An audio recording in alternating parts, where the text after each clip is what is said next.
He, on the other hand, couldn't find an English woman who wanted to live with him. I mean, they all fled because of his depressions and paranoia. And here, years after the music faded and the chapel doors closed, Tom Bower returned to questions the palace believed had been buried. His claims did not merely challenge Meghan's wedding narrative. They raised a more dangerous question. How much had Harry known before the world began watching? The wedding had been presented as a triumph. A prince shaped by duty had chosen love, and a woman from outside the ancient walls of royalty appeared to represent a new beginning for the monarchy. Millions watched the vows. Commentators spoke of change, hope, and unity. Yet long after the cheers disappeared, the arguments remained. Conflicting memories surfaced. Private conversations were reconsidered. Decisions that had once seemed small began to look far more important. Bower's renewed commentary dragged those disputes back into the light. His account was not accepted by everyone, and many details remained contested. But the questions carried power because they reached beyond one ceremony. They suggested that the wedding had never been only a love story. It was also a palace operation built around security, protocol, family pressure, press strategy, and the reputation of the crown. Every detail mattered. Who would be invited? Who would be excluded? Which traditions could bend, and which could not? How Meghan's relatives would be handled? What the palace would say publicly, and what advisors would discuss privately. Even clothing, titles, seating, and access to the press became part of a wider struggle over authority. To the public, these were invisible arrangements beneath a polished celebration. Inside the institution, they may have felt like tests of loyalty. Meghan was entering a world governed by rules she had not created. Harry was trying to protect the woman he loved while remaining connected to the family and system that had shaped him from birth. That was where the uncertainty began. Did Harry understand the full scale of the concerns surrounding the wedding? Was he told only fragments? Were difficult details softened because advisors feared his reaction, or did he hear the warnings and reject them because they sounded like another attempt to control his future? Different people would later remember the same period in sharply different ways. One person's caution became another person's interference. One person's protection became another person's secrecy. And as relationships collapsed, those differences hardened into rival versions of the truth. The deeper conflict may not have depended on one hidden revelation. It may have grown through dozens of smaller choices, each forcing Harry closer to a decision he could no longer avoid. Protect Meghan, or trust the palace. Defend the marriage, or listen to those who believed danger was already forming around it. Then came the warning, a private message reportedly delivered before the vows, one that may have shaped every confrontation that followed. And to understand what Harry may have known, the story must return to the weeks when the wedding was still being planned, and every private decision carried the weight of the crown. The public saw flowers, uniforms, carriages, and vows. Behind the scenes, however, the wedding was governed by lists, permissions, deadlines, and silent expectations. Every choice appeared personal, yet almost nothing was truly private, and one disagreement allegedly left palace insiders questioning who was actually in control. A royal wedding was never simply a family celebration. It was a national ceremony, a security operation, a global media event, and a test of the monarchy's ability to protect its image. Every decision passed through layers of authority. Guest names were examined. Seating plans carried hidden meaning. Music, clothing, transport, clergy, and even access to private rooms could become matters of protocol. For Meghan, that system may have felt deeply restrictive. She was preparing for one of the most personal moments of her life while entering an institution that treated personal choices as public property. Under relentless scrutiny, she wanted the ceremony to reflect something of herself, her background, her voice, and the future she believed she was building with Harry. But palace officials viewed the same choices through a colder lens. Their duty was to prevent confusion, embarrassment, security risks, or any mistake that could unfold before millions. To them, late changes were not signs of creativity. They were potential disruptions. A request involving a guest, a vehicle, or a private family space could affect schedules, security teams, diplomatic arrangements, and senior royals. This difference in perspective slowly became a struggle over control. Meghan may have believed she was asking to be heard. Staff may have believed established procedures were being challenged. Each side saw pressure.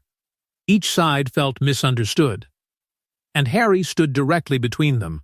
He was repeatedly placed in the position of defending his future wife while listening to warnings from advisors he had trusted for years. When officials raised concerns, he may have heard criticism of Meghan rather than caution about the event. When Meghan expressed frustration, he may have seen proof that the palace was failing to welcome her. Loyalty began to narrow the space for doubt. Harry may have known about separate arguments involving invitations, clothing, timing, or access, yet failed to see that staff and relatives were beginning to view them as part of a larger pattern. No single disagreement appeared powerful enough to threaten the wedding. Together, however, they created an atmosphere of suspicion in which every request seemed loaded and every refusal felt personal. The deeper struggle was no longer about ceremony. It was about belonging. Who had the right to decide?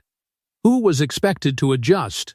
And who would stand closest to Harry and Meghan when the vows were finally spoken? That final question carried the greatest emotional danger, because the most painful conflict was not waiting inside the chapel. It concerned family, absence, and the people who might not be there at all. Yet while palace officials struggled over ceremony and control, a far more emotional crisis was unfolding beyond Windsor, one that would place Meghan's family at the center of an international storm. Days before the wedding, the carefully constructed image of unity began to fracture. Conflicting reports, painful family divisions, and relentless media attention created a crisis no palace rehearsal could contain. Somewhere inside that chaos, Harry was told a version of events, but was it the complete version? Meghan's family was no longer being discussed as a private part of her life. Every strained relationship, unanswered call, public statement, and old grievance was pulled into the open. Commentators studied the family as if it were evidence. Photographers searched for moments of weakness. Palace advisors worried about what might emerge next. What should have remained personal became a worldwide spectacle. At the center of the storm was Meghan's father and the uncertainty over whether he would attend the wedding. Plans shifted rapidly. Reports contradicted one another. The couple faced one version of events, the palace heard another, and the public received a third. Every new development demanded an immediate response, yet the truth seemed to move faster than anyone could control it. Harry was receiving information from every direction. Meghan told him what she understood. Aides delivered updates. Security officials raised concerns. Senior advisors warned of possible consequences. News reports added confusion before private facts could be confirmed. In that atmosphere, certainty became almost impossible. But Harry's instinct was clear. He wanted to protect Meghan from humiliation. He feared the family crisis would consume the wedding and reduce the woman he loved to another royal scandal. The more intense the scrutiny became, the more fiercely he closed ranks around her. That protective instinct, however, may have deepened the distrust inside the palace. Officials may have suspected that they were not being told everything. Meghan and Harry may have believed those same officials were being intrusive, cold, and more concerned with reputation than pain. Each side thought the other was withholding something. Harry may have known the broad outline of the crisis while remaining unaware of private conversations between advisors and Meghan's relatives. He may have understood that the situation was unstable without knowing how far the concerns had spread. Then King Charles stepped forward to walk Meghan partway down the aisle. Publicly, it appeared to be an act of warmth and support. Privately, it may also have concealed unresolved questions about trust, responsibility, and how the crisis had been handled. This was the tension behind Bower's renewed implication. If Harry had received repeated warnings, how could later developments have seemed so unexpected? Was he genuinely unaware? Had others shielded him from the most damaging details? Or had emotion made him unwilling to accept what was already being placed before him? That question leads directly to the heart of Bower's renewed claims, because the answer depends not only on what Harry heard, but on what he chose to believe. Bower's revisited account points toward an uncomfortable conclusion. Harry may not have known every private detail, but he was reportedly aware that serious concerns existed. The mystery, then, is not whether he heard warnings. It is whether love, anger, and loyalty prevented him from recognizing their importance. Within this disputed interpretation, Harry knew the wedding was surrounded by tension. He knew questions were being raised about Meghan's family, palace staff, protocol, security, and the handling of the press. He understood that disagreements existed.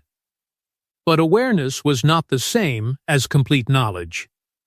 He may not have known every private conversation, every motive, every written concern, or how deeply resentment was spreading behind closed doors. The warnings may have reached him as fragments. One advisor spoke about procedure. Another raised a family concern. A staff member objected to a late request. A senior royal urged patience. No single message may have revealed the full scale of the crisis. Yet together, those messages formed a pattern, one Harry may have been emotionally unable to accept. His history with the press mattered. Harry had grown up believing that hostile coverage could destroy lives. Any negative claim about Meghan may have sounded familiar, almost rehearsed. Criticism did not feel neutral. It felt dangerous. It carried echoes of Diana, of exposure, isolation, and a family failing to protect someone under unbearable pressure. That fear changed the meaning of every warning. If palace officials questioned Meghan, Harry could see control. If relatives raised concerns, he could see betrayal. If advisors urged caution, he could hear resistance to change. Protecting Meghan became inseparable from protecting the marriage, and perhaps from correcting what he believed the monarchy had failed to do for his mother. There is another possibility. Harry may have known more than he later suggested, but admitting that would have complicated the idea that the rupture came without warning. Yet the opposite may also be true. Advisors could have assumed he understood details that were never explained clearly. In institutions built on hints, silence, and coded language, people often believe a message has been delivered when it has only been implied. Under extreme pressure, Harry and Meghan may have formed a tighter private circle. It gave them strength, but it also made outside concern easier to dismiss as hostility. By the time they entered the chapel, they may not have believed every problem was solved. They may simply have decided that those questioning them belong to the same opposition. That is the deeper force behind Bower's claims. The real issue was not one concealed secret. It was the moment Harry began placing personal loyalty above institutional advice. That choice united the couple, but it also pushed away aides and relatives who believed their warnings had been ignored. The wedding did not end the conflict. It turned private caution into lasting resentment. Harry likely knew enough to understand that serious tension existed, but perhaps not enough, or was not emotionally ready enough to see how completely it would reshape his future. But if Harry knew that the pressure was building and still moved forward without hesitation, the next question becomes even more explosive. Who did he believe was responsible for the crisis? Once Harry began to believe the palace was failing Meghan, every disagreement acquired a darker meaning. A delayed request looked deliberate. A warning sounded threatening. A protocol decision felt personal. And inside that growing atmosphere of distrust, allies became suspects, while silence became evidence of betrayal. The pressure surrounding the wedding had already strained relationships between the couple and palace staff. Aides believed they were protecting an event watched by the world. They followed procedures, guarded schedules, controlled access, and questioned changes that might create confusion. To them, caution was responsibility. To Harry and Meghan, it may have felt like restriction. That difference became dangerous because neither side trusted the other's intentions. A delayed answer could be blamed on bureaucracy, yet it might be received as resistance. A firm instruction could be viewed as routine, yet sound like a warning. Small misunderstandings did not disappear. They hardened. Each new dispute carried the weight of every earlier frustration, until ordinary disagreements began to resemble a pattern. Harry's suspicion reportedly moved beyond procedure. He feared that unnamed courtiers were allowing damaging stories to spread, or perhaps feeding them to the press. Whether those suspicions were justified or not, they changed how he interpreted palace silence. The monarchy believed controversy was often best handled by refusing to react. Harry believed silence abandoned Meghan to a hostile narrative. Senior royals may have urged patience. They had seen scandals rise and fade before. They may have expected public attention to move elsewhere after the ceremony. But Harry did not see a temporary storm. He saw emotional danger. To him, advice to wait could sound like proof that his family did not understand what Meghan was enduring. Behind the public image of one united household stood separate royal teams, each protecting its own schedule, publicity, charitable work, and access to senior decision-makers. Competition did not always need to be open to be powerful. A briefing delayed, an announcement moved, or a request denied could deepen the belief that unseen forces were working against the couple. When staff later raised concerns about behavior, communication, or working practices, Harry and Meghan may have seen those complaints as part of the same campaign. The more isolated they felt, the more closely they depended on each other. That unity gave them strength, but it also made criticism harder to accept. Any challenge from outside the marriage could be treated as an attack on both of them. This is why Bower's renewed narrative carries such force.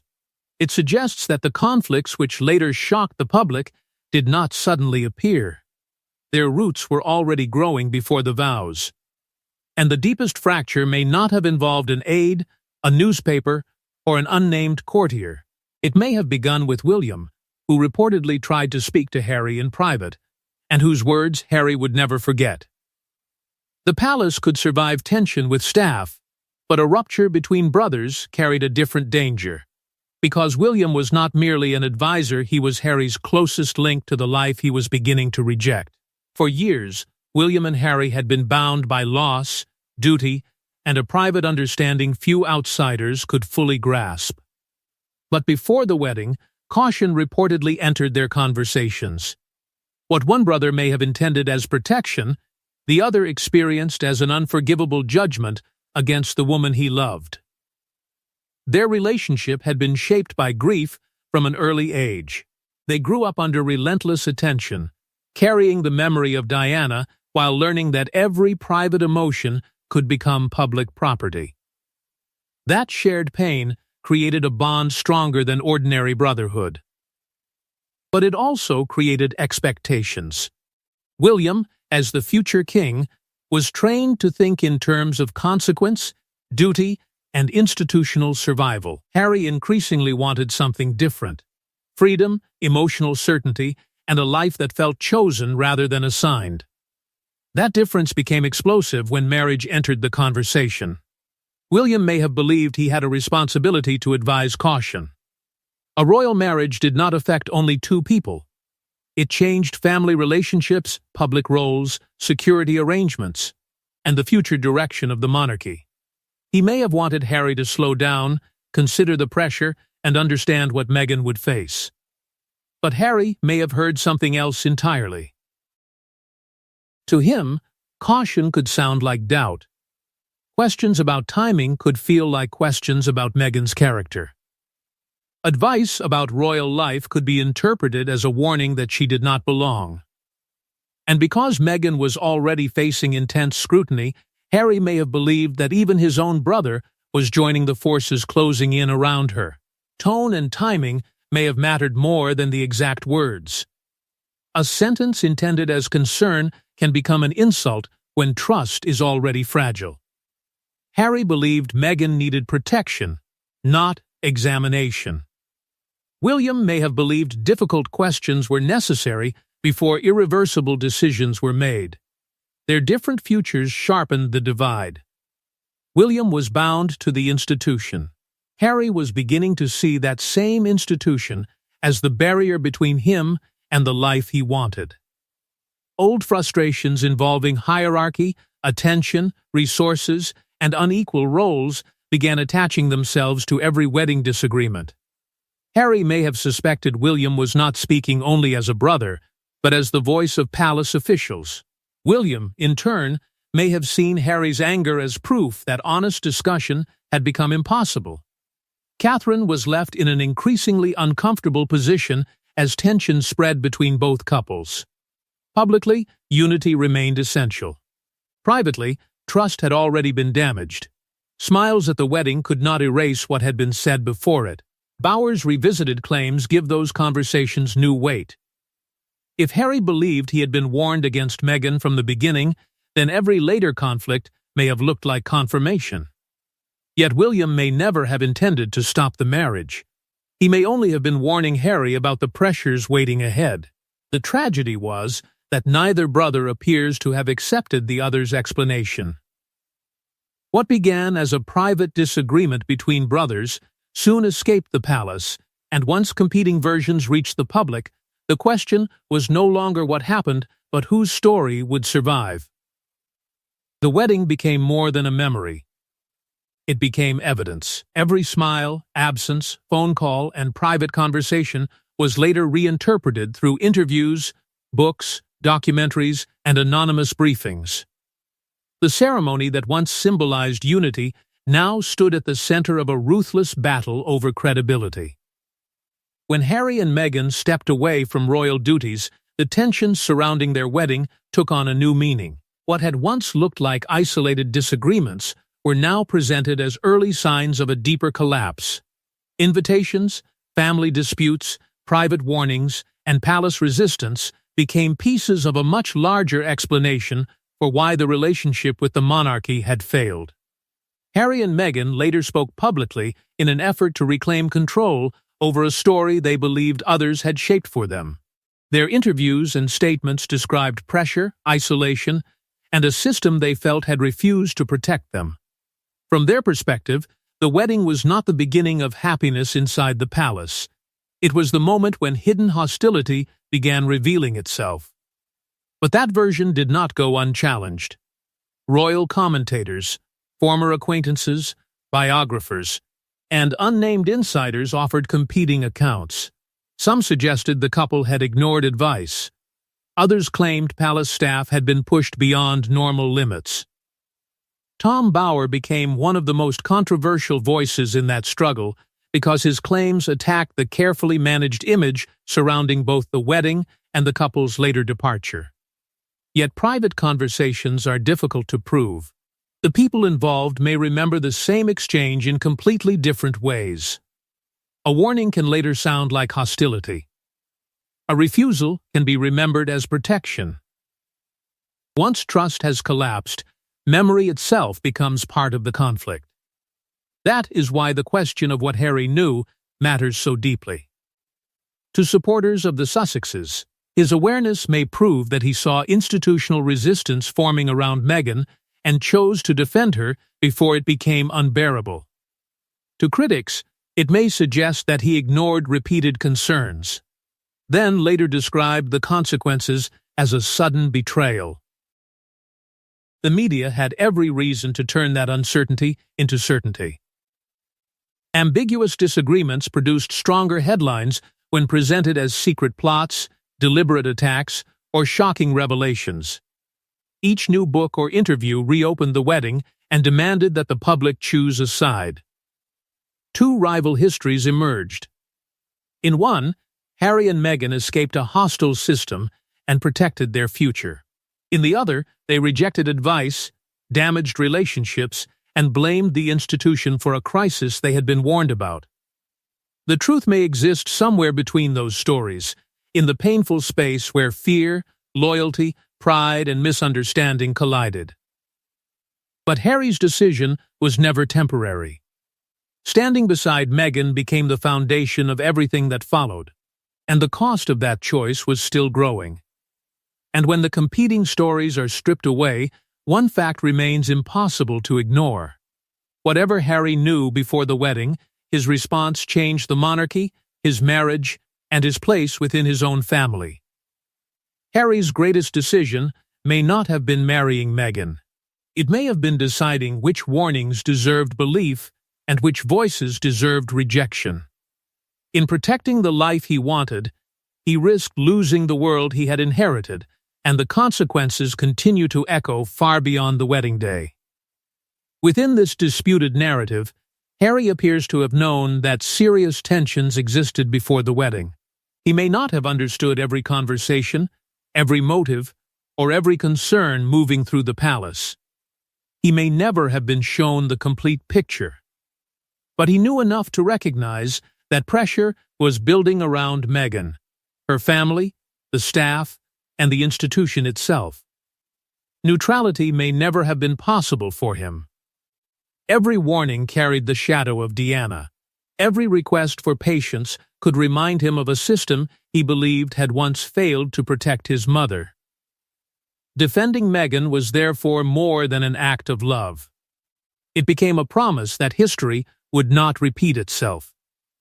But promises can demand a terrible price. Trust with William weakened. Tension with Charles deepened. Palace structures that had guided Harry since childhood became symbols of control. His marriage gave him loyalty, purpose, and a future he had chosen for himself.